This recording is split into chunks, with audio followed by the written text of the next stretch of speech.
So I want to switch gears a little bit. Okay. Right? And clearly I want to ask you a couple questions. Okay. About, first and foremost, your role as Eazy-E. Okay.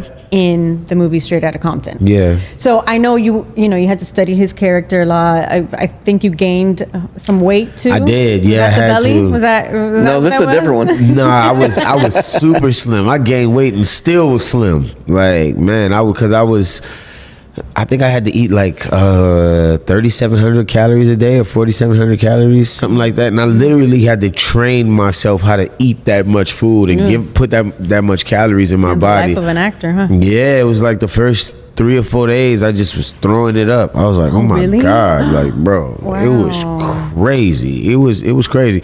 But it felt good though, because like we were at rehearsal one day. And, well, actually, it wasn't a rehearsal. It was like we were doing like the mock photos for like the cover of the album and all this different stuff. And at the time, Corey Hawkins, who played Dr. Dre, he had to gain some weight too. Mm-hmm. So they had him with like these pads on, right? And F. Gary Gray, the director, was like, I don't really know if I'm feeling these pads, whoop-de-whoop. So he was like, take the pads off him. And they took the pads off Corey or whatever, and I'm like sitting on top of the that iconic picture when he has the Eazy jersey on, and they're like sitting on top of the tracker.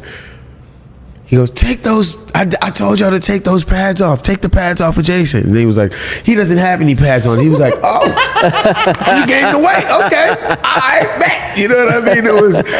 It was a good moment. I was like, hell yeah. Absolutely I did. Absolutely I did. Because, man, they had us on Runyon Canyon, like, making sure that we wasn't just getting sloppy fat while we was eating as well. It was like, man, it was crazy. We was boxing with a big stupid ass boxing coach. I'm talking about he was the swollest person I had ever seen in person. I was like, dude, like what are you eating? Like what are they feeding you? You know what I mean? But it was intense. It was a lot of work that went into that for sure. One of the coolest things I think of you becoming playing that role was you got to meet Eazy's family, correct?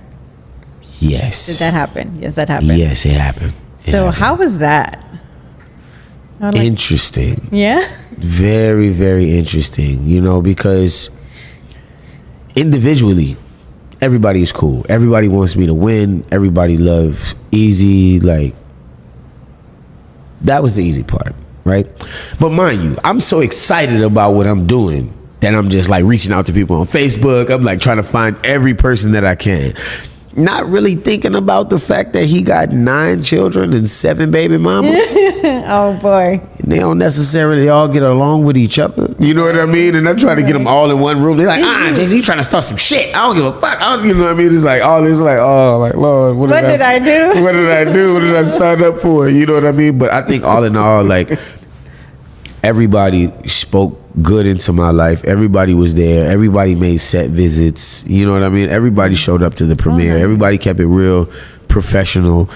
But I think it just caught everybody off guard that I was like, listen, we doing this as a family. Like, let's put all our differences aside. That's crazy. Like, we doing this as a family. You know what I mean? So it was, I'm sure it was a wild ride, man. It was a lot of fun though.